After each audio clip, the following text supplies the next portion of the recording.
Dando continuidade ao estudo da fé, então nós falamos, Efésios 2:8 diz, pela graça sois salvos, por meio da fé, e isso não vem de vós, é dom de Deus. Não é por obras, para que ninguém se glorie. E também em Romanos 5:1 vemos, sendo, pois, justificados pela fé, temos paz com Deus por Cristo Jesus, nosso Senhor. Ali quando Paulo fala que não é por obras para que ninguém se glorie, é interessante, eu vou ler até o texto aqui por completo, aqui em Tiago 2, capítulo 2 de Tiago, versículos 14 a 18, está escrito assim, meus irmãos, que aproveita se alguém disser que tem fé e não tiver as obras? Porventura a fé pode o salvar? E vamos saltar aqui o 15 e o 16 e vamos ler o 17. Assim também a fé, se não tiver obras, é morta em si mesma. Mas dirá alguém, tu tens a fé e eu tenho as obras. Mostra-me a tua fé sem as tuas obras, e eu te mostrarei a minha fé pelas minhas obras.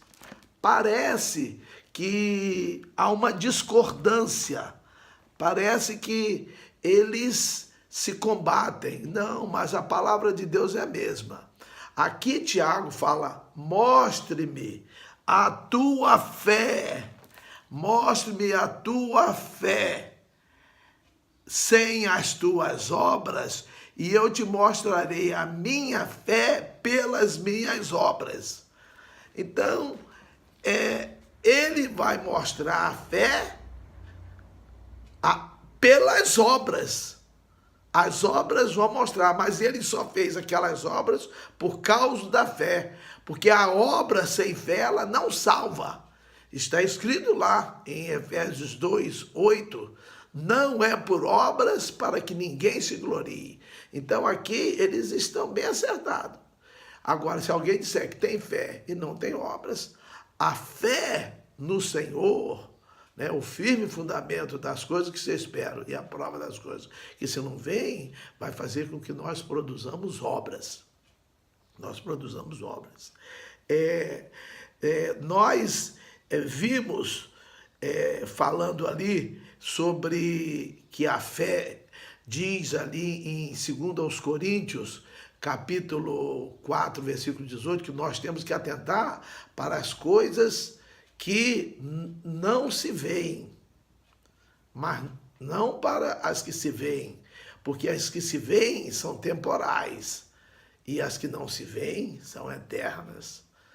O versículo melhor diz assim, não atente para as coisas que se veem, mas para as que se não veem, porque as que se veem são temporais e as que não se veem são eternas, né? Isso aí traz a lembrança de dois homens de Deus. Um é Abraão. Abraão, no capítulo 11, que fala ali dos heróis da fé, fala de Abraão, que Abraão, nós sabemos que Deus mandou Abraão se despedir da sua parentela e ir para um lugar que ele iria mostrar. Ele nem falou como é que era o lugar, se era igual, melhor ou pior do que ele estava, o local que ele estava, mas ele foi obediente, ele foi pela fé, ele confiou em Deus, é essa certeza, né? É o firme fundamento das coisas que se espera e a prova das coisas que se não veem. E também, lá em Gênesis 22, ele tem o seu filho Isaque, que já é um adolescentezinho, um menino já crescido, e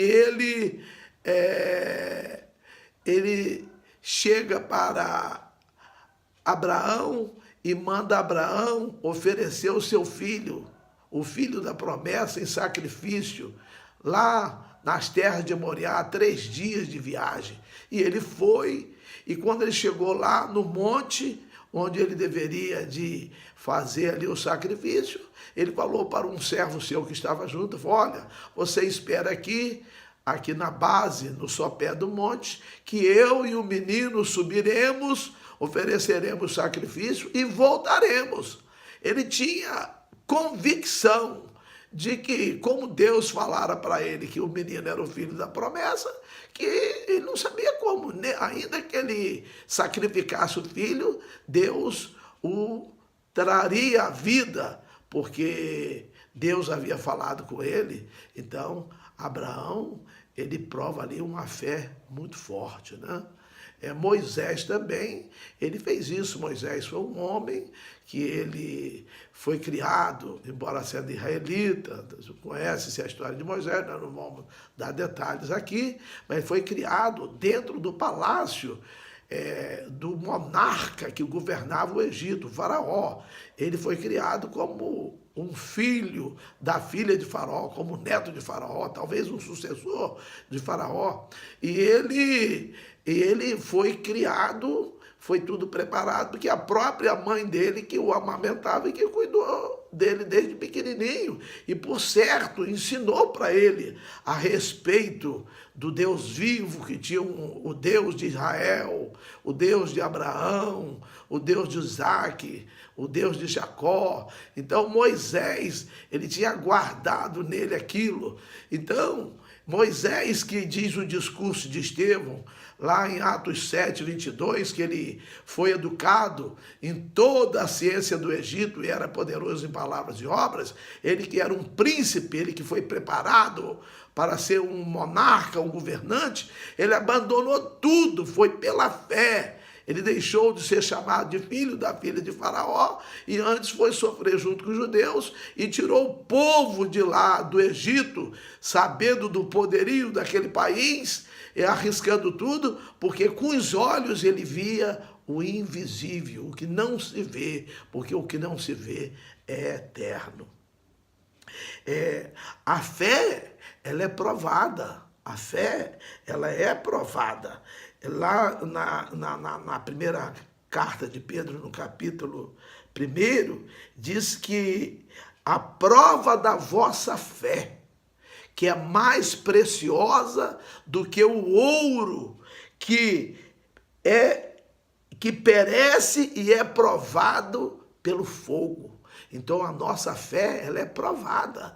Nós, às vezes, passamos por momentos em que temos que dar demonstração da nossa fé, que a nossa fé é uma fé firme, uma fé viva, uma fé eficaz, uma fé forte. Não uma fé grande, né? Que eu falei lá de tirar um monte de um lugar. Ninguém precisa de uma fé que manda um monte sair de um lugar e ir para colar, e o monte vai trocar de lugar. Ninguém precisa de uma fé tão grande que manda uma amoreira desarraigar-se da onde ela está e plantar-se no mar.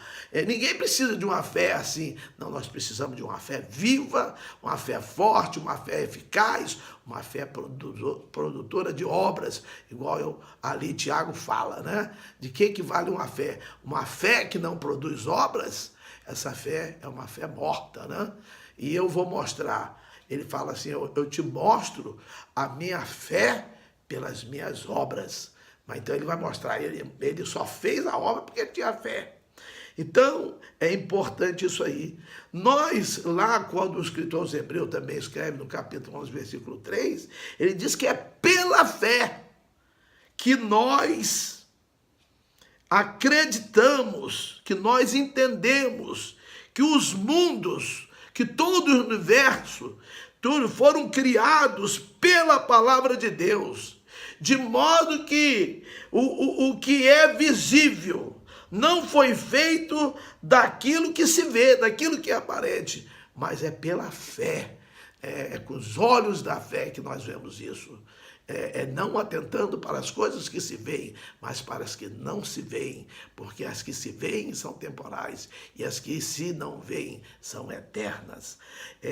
Então, meus irmãos, agora essa fé, falamos que Judas, lá, o meio-irmão de Jesus, ele diz que ele exorta, ele encoraja, ele incentiva, ele anima a nós lutarmos pela fé que uma vez foi dada aos santos. Nós temos que lutar por essa fé, pela manutenção dessa fé.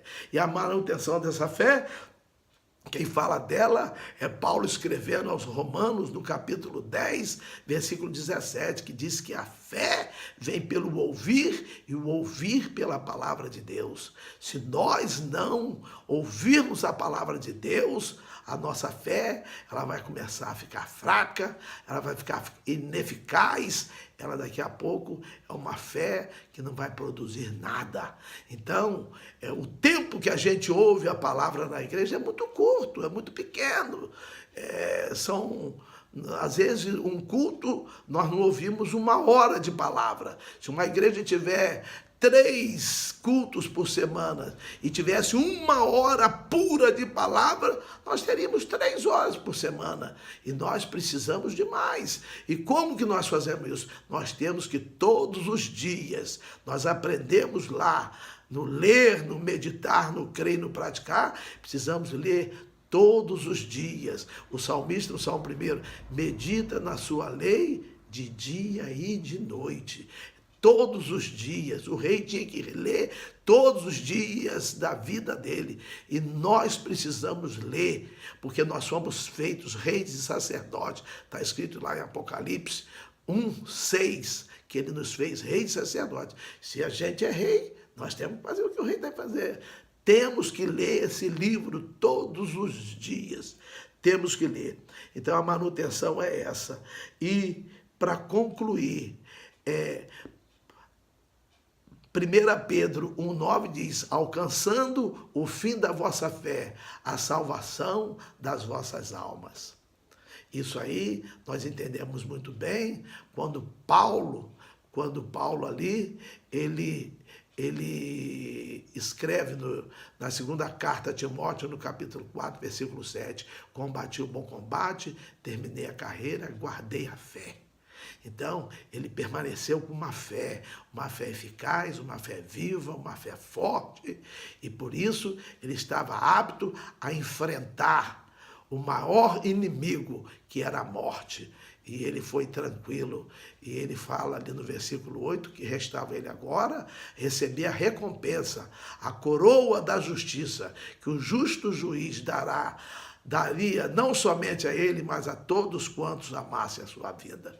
Então, meus irmãos, é pela graça que nós somos salvos, por meio da fé, e nós somos justificados pela fé, e a nossa fé tem que ser uma fé que venha produzir obras. Muito obrigado, em breve voltaremos para dar continuidade com outros temas.